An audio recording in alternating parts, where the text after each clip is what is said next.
하나님 말씀은 누가복음 6장 35절 36절까지 함께 읽고 있습니다. 그러나 너희는 너희 원수를 사랑하고 좋게 대하여주고 또 아무것도 바라지 말고 구워주라. 그리하면 너희는 큰 상을 받을 것이요 더없이 높으신 분의 아들이 될 것이다. 그분은 은혜를 모르는 사람들과 악한 사람들에게도 인자하시다. 너희 아버지께서 자비로우신 것 같이 너희도 자비로운 사람이 되어라. 아멘. 오늘 우리가 하나님의 아들이라는 제목으로 하나님 말씀을 보고자 합니다. 첫 번째, 예수 믿는 것은 예수를 내 안에 모시는 거예요. 그러니까 예수가 없는 사람은 예수 믿는 사람이 아니에요. 예수가 그 안에 있어야만이 예수 믿는 사람입니다. 우리가 늘 기독교는 종교가 아니에요. 종교는 사람이 위로받기 위해서 이 땅에 사는 날 동안에 위로받기 위해서 사람들이 종교를 만들어 놓고 그 안에 들어가서 있는 거지만 우리는 하나님이 내 안에 임하셔야 합니다. 형식적으로 종교인은 될 수 있어도 내 안에 하나님이 임하지 않으면 내가 하나님의 자녀가 될 수 없고 하나님과 무관한 사람이 되는 겁니다. 요한복음 1장 11절 12절에 그는 자기 땅에 오셨으나 그의 백성은 그를 맞이하지 않았다. 주인이 오셨어요. 그런데 그 주인을 알아보지 못했다는 얘기니까, 주인을 모시지 못했다는 얘기니까. 그러나 그를 주인으로 받아들인 사람들은 어떻게 되느냐? 그를 믿는 사람에게는 하나님의 자녀가 되는 권세를 주었다는 거니까. 예수를 그 심령에 모신 사람이 하나님의 자녀가 된다는 얘기니까. 요한복음 17장 20절 24절에 이거는 겟세마네 동산에서 예수님이 십자가를 지기 전에 피를 흘리면서 한 기도잖아요.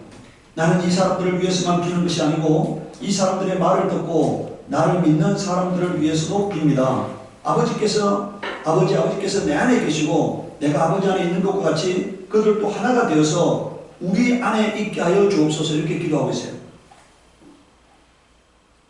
자, 그러고 난 다음에 22절에 나는 아버지께서 내게 주신 영광을 그들에게 주었습니다. 그게 뭡니까? 예수님이 받은 최고의 영광이 뭐냐? 너는 내 아들이라는 거예요. 그런데 그 아들만이 독점할 수 있는 예수만이 독점할 수 있는 그 독생자의 지혜를 누구에게 주었다는 겁니까? 모든 사람들에게 주었다는 거니까.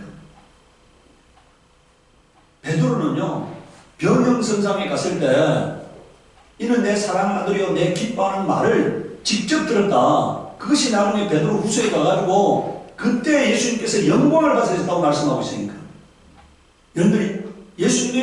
여러분들 다른 거는요 그분의 신분이 아니니까, 그분의 지지 신분이 아니니까. 그분의 신분은 뭐냐? 너는 내 아들이라고 하는 거니까. 아들이기 때문에 왕이 되는 거고 아들이기 때문에 권세를 받는 거예요. 예수가 우리의 구원의 주가 되신 것도 그가 아들이기 때문에 할 수 있는 거예요. 그는 뭐라고 말합니까? 아들은 자유자다. 아들이 자유케 하면은 자유를 얻는다고 말씀하셨잖아요. 아들은 주인이다. 그러니까. 주인이기 때문에 은혜를 주고 싶은 자에게 주는 거예요. 그래서 그가 아들인데 그 독점할 수 있는 아들의 권세를 모든 사람에게 주었다고 말하고 있으니까. 그것은 우리가 하나인 것 같이 그들도 뭐라고요? 하나가 여러분들 되게 하려고 한다고 말씀하고 있어요. 23절에 뭐라고 말하고 있습니까? 내가 그들 안에 있고 아버지께서 내 안에 계신 것은, 여러분들 우리 안에 예수님을 영접하게 되면 그 예수 안에 하나님 아버지가 계시잖아요. 그러니까 우리가 예수님을 영접한다는 것은 하나님 아버지를 영접하는 거다 얘기예요. 여러분들 구원이 뭐냐? 내가 하나님 안에 들어가는 거고 하나님을 내 안에 모시는 거니까. 이게 구원이니까. 내가 하나님 안에 들어가는 겁니다. 하나님 안에 들어간다는 것은 하나님의 보호를 받는 사람이 되는 거니까. 하나님의 사랑을 받는 사람이 되는 거고, 내가 하나님을 모셨다는 것은 하나님이 나의 주인이 되는 삶을 사는 거니까. 오늘 여러분들 사람들이 교회를 다닙니다. 여러분들 저 감리교회는요 한 10년 정도 지금 계속 감독회장 문제 때문에 계속 지금 뭐 소송전을 벌리고, 그래서 지금도 감독회장이 없어요. 대리가 있습니다. 그러니까. 감독회장으로 선임됐는데 나중에 이게 부정선거했다 해가지고 지를 박탈당해가지고, 근데 지금 또 감독회장 선거를 하는데 또 몇 사람들이 이렇게 뭘 돌리고 해가지고 어제 어떤 분이 저한테 전화 왔어요. 그걸 공개적으로 그분한테 권면한 거예요. 사퇴하라고 하니까. 근데 사퇴 안 한다 이기니까. 그래서 언론에다가 이제 공표하겠다고 저한테 전화 왔으니까. 여러분들 감독회장하려고 하는 사람들이 뭐라고요? 그 감독회장이라는 지위를 돈 주고 살려는 거잖아요. 근데 저 박수라는 사람이요, 바울이 이렇게 성령 길에서 성령 임하는 걸 보고 어떻게 합니까? 내가 돈 줄 테니까 그 지를 나에게 팔려잖아요. 그러니까 바울이 뭐라고 합니까? 그 돈과 함께 내가 망해라 이런 말을 하잖아요. 오늘 우리가 하나님을 두려워하는 사람이라면은 그 하나님이 세워야 할 그거를 돈 주고 사면 됩니까? 안 됩니까? 하나님이 세워야 할 그 지위를 돈으로 살려는 거잖아요.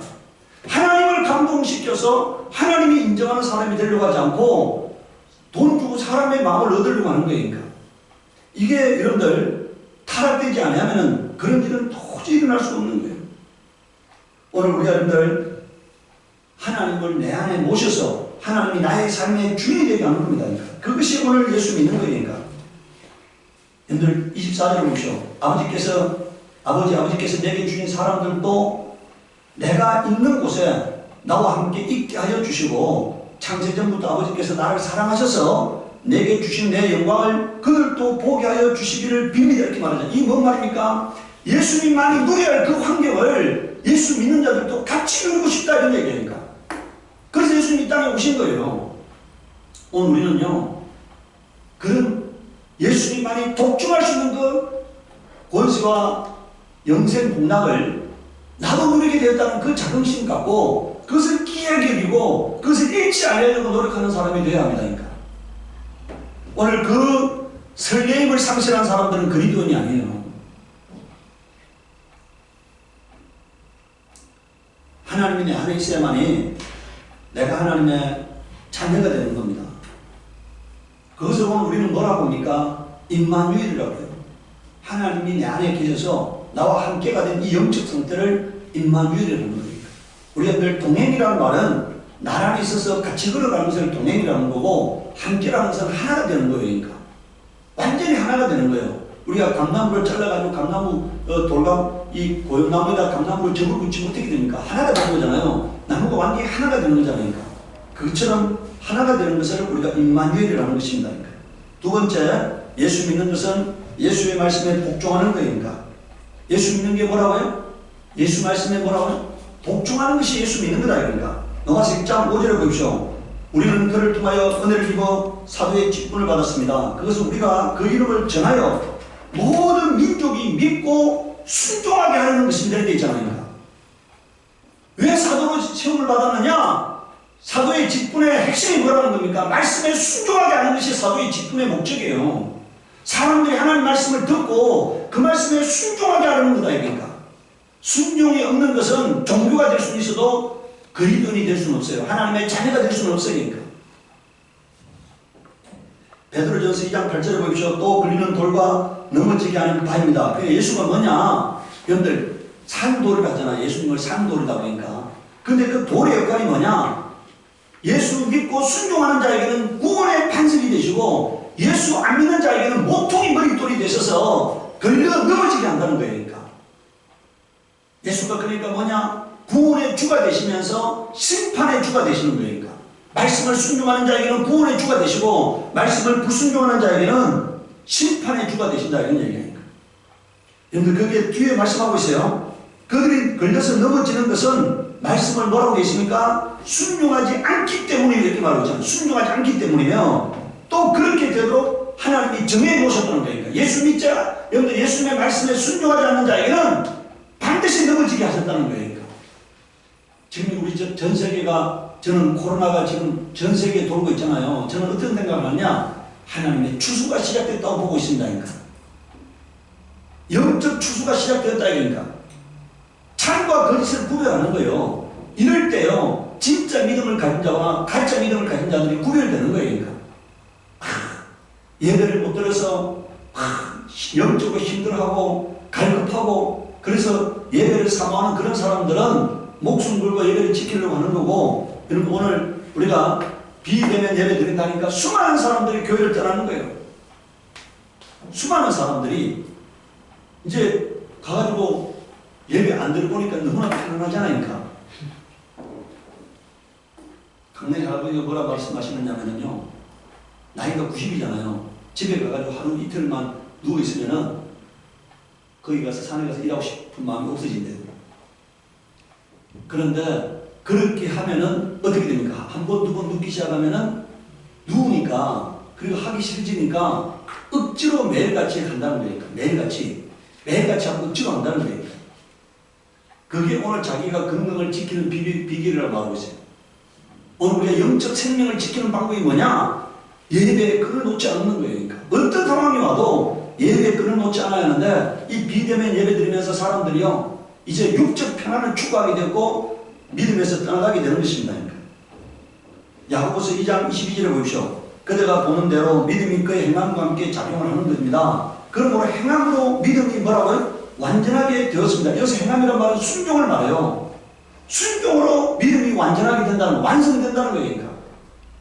야고보서 2장 14절에 말합니다. 나의 형제자매 여러분, 누가 믿음이 있다고 말하면서 행함이 없으면 무슨 소용이 있겠습니까? 그런 믿음이 그를 구원할 수 있겠습니까? 말하잖아요. 순종함이 없는 믿음은 그 영혼을 구원할 수 없는 믿음이라고 말하고 있는 거니까. 야고보서 2장 26절에는요, 영혼이 없는 몸이 죽음과 같이 행함이 없는 믿음은 뭐라고요? 죽은 것입니다. 이렇게 말하죠. 행함이 없는 믿음은 죽은 거다. 그러니까. 순종함이 없는 믿음은 죽은 거다. 그 영혼을 구원할 수 없는 믿음이라고 말하는 거니까. 에베소서 5장 21절에 말합니다. 여러분 그리스도를 두려워하는 마음으로 서로 뭐라고요? 순종하십시오. 이렇게 말하고 있어요. 세 번째, 예수님처럼 살면 하나님의 아들이 됩니다. 누가복음 오늘 본문에서 우리가 읽은 말씀 보시기 바랍니다. 그러나 너희는 너희 원수를 사랑하고 좋게 대하여 주고 또 아무것도 바라지 말고 구워주라. 그리하면 너희는 큰 상을 받을 것이요. 여기 보세요. 그리하면 그 다음에 뭐라고 말하고 있습니까? 더없이 높으신 분의 아들이 될 것이다. 이렇게 말하고 있잖아요. 그리하면은 하나님의 자녀가 된다는 거예요. 예수 믿기만 하면 하나님의 자녀가 되는 것이 아니고 뭐라고요? 원수를 사랑하는 그런 성품을 갖게 될 때 하나님의 자녀가 된다고 말하고 있어요. 성령이 오신 것은 우리 안에 예수 그리스도의 형상이 이루어지게 하려고 예수님이 성령이 오신 거예요. 성령이 오셔서 뭐 하느냐? 우리 안에 예수 그리스도의 형상을 이루는 거예요. 그러니까. 예수님이 원수를 사랑했던 것처럼 사랑하게 만드는 거예요. 그런데 스테반이 돌로 쳐 죽임을 당하면서 뭐라고 말합니까? 운명 직전에 뭐라고 말해요? 이 죄를 저들에게 돌리지 마옵소서 이렇게 말해요. 스테반이 돌로 쳐 죽임을 당하잖아요. 마지막 한 말이 뭐라고요? 이 죄를, 자기를 돌로 쳐 죽이는 자들을 향해서 뭐라고요? 하나님 저들을 용서해 주세요 이런 말이에요. 며칠 전에 제가 방송을 보다가 그 서울여고 이사장이 나와서 간증하는 얘기를 들었어요. 이 서울여고 이사장 아들이 87년도 11월 26일 날 서울여고 2학년 재학 중에 3학년 선배 2명한테 점심시간에 그 뒷산에 끌려 올라가가지고 맞아 죽었다 이거니까. 그럼 생각해보세요. 그냥 교통사고 죽어도 그 가해자를 용서하기 어렵잖아요. 근데 맞아 죽었다 이거니까. 이분이요, 미국 출장길에 이 얘기를 들었는데, 듣는 순간에 학교를 폭파시켜버리고 싶다 하는 생각이 들었단 말이에요. 그리고 이 어머니는, 이 대웅이라고 하는 이 학생의 어머니는요, 4번 쓰러졌는데, 첫 번째 쓰러져가지고 병원에 17일간 의식을 잃고 쓰러져가지고 17일간 병원에 있다가 나왔는데, 그 이후에도 4번 더 쓰러졌다는 거예요. 얼마나 더 충격이 컸겠습니까? 그런데 이 아버지가요, 지난번에 방송에 나와서 그런 얘기를 해요. 그 일을 당했을 때 처음에는 그런 분노가 끌어올렸는데 하나님이 돈밖에 모르는 자신을 때문에 하나님의 아들을 데려갔다고 생각했다는 거니까. 그리고 검찰청에 가서 담당 검사에게 이 두 아이를 용서해달라고 탄원서를 제출했다는 거예요. 그래서 검사가 그런 얘기했대요. 지금까지 교통사고 당해서 가해자를 용서하는 사건을 보았지만 자기 자식을 피 죽인 사람을 용서해달라고 하는 사람은 자기는 본 적이 없단 말이다.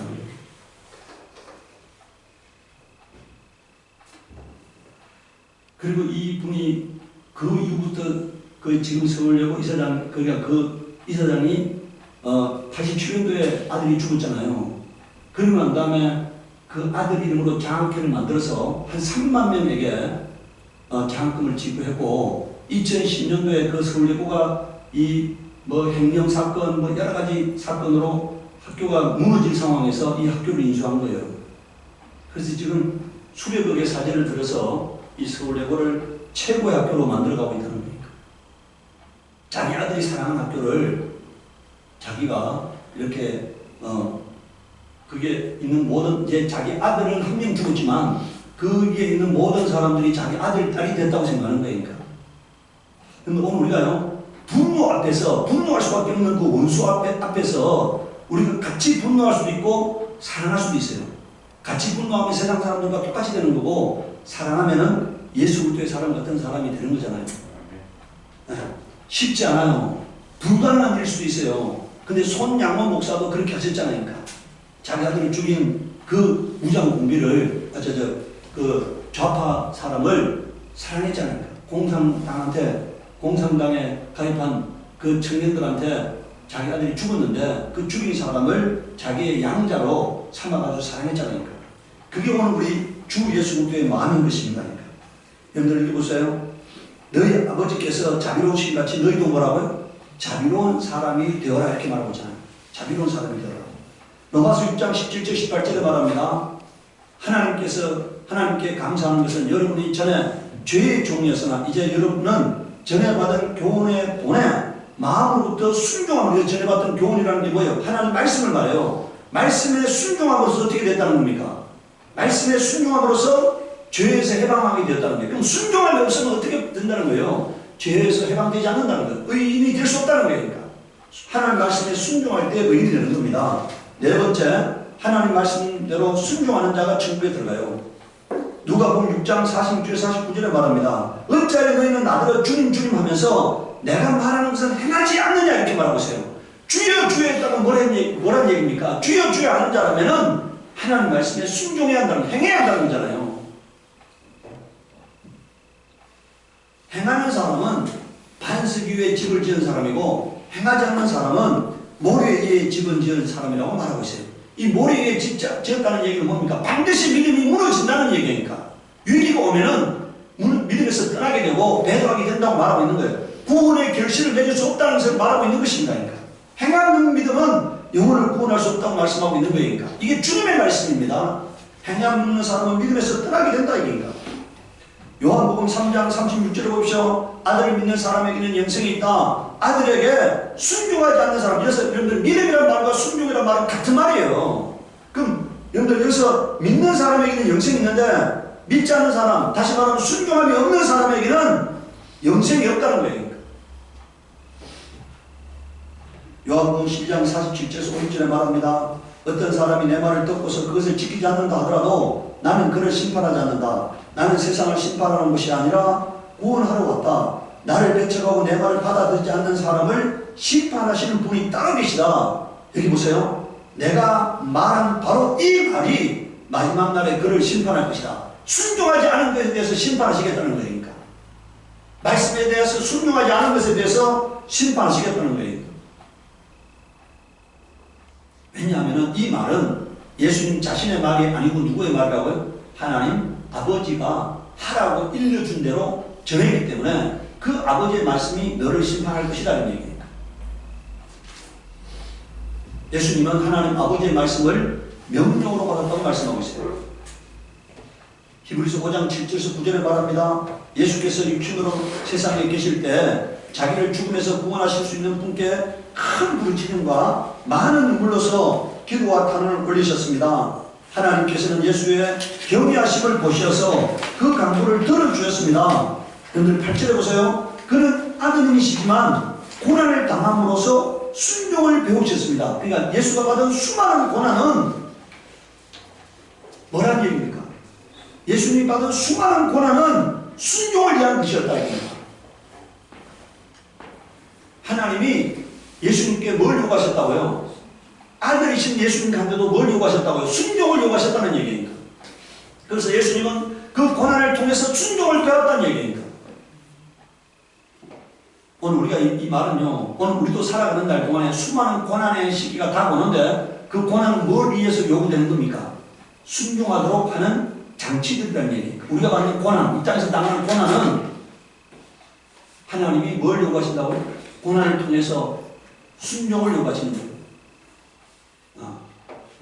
그래서 여러분들, 자, 9절에 보세요. 그는 완전하게 되신 후에 자기에게 순종하는 모든 사람에게 영원한 구원이 되시고, 자, 여러분들 예수님이 모든 사람에게 구원의 주가 되셔야 하는데 누구에게만 구원의 주가 되신다고요? 순종하는 자에게만 구원의 근원이 되신다는 거예요. 예수님 말씀에 순종하는 자에게만, 순종하지 않는 자에게는 구원의 근원이 될 수 없는 거예요. 빌립보서 2장 12절 말씀합니다. 그러므로 사랑하는 여러분, 여러분이 언제나 순종하는 것처럼 내가 함께 있을 때뿐 아니라 지금 같이 내가 없을 때에도 더욱더 순종하여서 두렵고 떨리는 마음으로 자기의 구원을 이루어 나가십시오. 이렇게 말하고 있잖아요. 어떻게 하고 구원이 이루어진다고요? 순종함으로 말미암아서 구원이 이루어진다는 거니까. 여러분들, 믿음과 순종은 같은 단어예요. 네. 그러니까 순종이 구원을 보장하는 것입니다. 그러니까 내가 말씀에 순종한다. 이 사람은 구원에서 100% 탈락될 수 없는 사람이고 구원을 완성한 믿음을 갖고 있는 사람이에요. 근데 삶에 순종이 없어. 그 사람은 확신할 수 없는 거예요. 순종이라는 열매가 없으면 그 사람의 믿음은 아직 구원에 이르렀다고 볼 수 없는 거예요. 순종은 하나님을 경외하는 사람에게 나타나는 현상인 것입니다. 그래서 오늘 우리는 내가 살아있는 믿음, 구원에 이르는 믿음을 가졌다고 하는 증거는 뭐라고요? 순종하는 거예요. 말씀에 순종하는 겁니다. 히브리서 3장 18절을 보십시오. 하나님께서는 누구에게 하나님의 안식에 들어오지 못하리라고 맹세하셨습니까? 이 안식이란 말이 천국이잖아요. 순종하지 않는 사람에게 하신 것이 아닙니까? 이렇게 말하고 있어요. 데살로니가 후서 1장 8절에는 불꽃에 쌓여 나타나서 하나님을 알지 못하는 자들과 우리 주 예수의 복음에 순종하지 않는 자들을 처벌하실 때 일어날 것입니다. 이렇게 말해요. 이건 예수님의 공중 재림을 말해요. 공중에 예수님이 오셨을 때 천군 천사들을 데려가고 오시는데 그때 누구를 심판한다는 겁니까? 예수를 알지 못하는 자, 이건 불신자를 말해요. 두 번째, 예수를 아는데 예수의 복음에 순종하지 않는 자, 이 사람들은 누굴 말합니까? 신자들을 말해요. 신자 중에서 순종하지 않는 자들은 처벌하시겠다는 거예요. 예수 안 믿는 자도 처벌하시고 예수 믿는다 하면서도 순종하지 않는 자들은 처벌하시겠다는 거예요.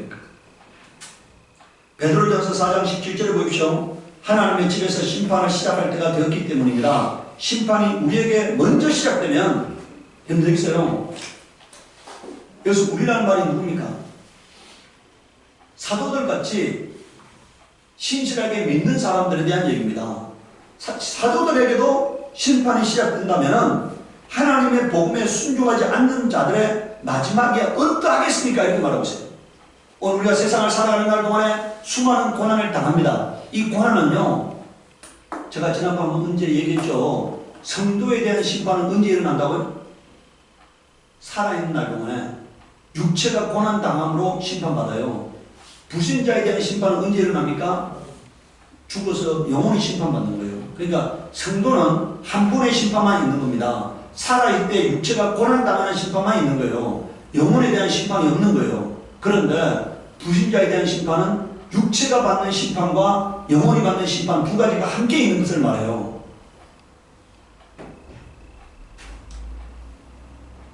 다섯 번째, 순종의 열매는 거룩함입니다. 베드로전서 1장 14절 17절에 보면은 순종하는 자녀로서 여러분 전에 모르고 쫓았던 욕망을 따라 살지 말고 여러분을 불러주신 그 거룩하신 분을 따라 모든 행실을 거룩하게 하십시오. 성경에 기록하기를 내가 거룩하니, 여기 보세요. 하나님 지금 말씀합니다. 내가 거룩하니 너희도 뭐라고요? 거룩하리라 이렇게 말하고 있어요. 그리고 사람을 겉모양으로 판단하지 않고 각 사람의 행위대로 심판하시는 분을 여러분이 아버지라 부르고 있으니 여러분은 나름의 삶을 사는 동안 두려운 마음으로 살아가십시오. 이 말이 뭡니까? 두려운 마음으로 조심하고 은행을 조심해서 삶에 예수의 향기가 드러나는 것. 날마다 매 순간마다 예수의 말씀 앞에 무릎 꿇는 삶이 거룩을 이루는 거고 구원을 이루는 거예요.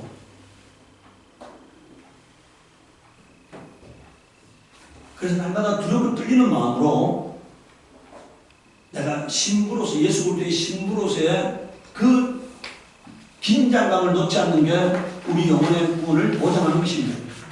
여러분들 긴장함이 없어지게 되면 그때부터 어떻게 됩니까? 신부는 더 이상 신부가 아니에요. 긴장함을 상실하면 그 신부가 아니니까.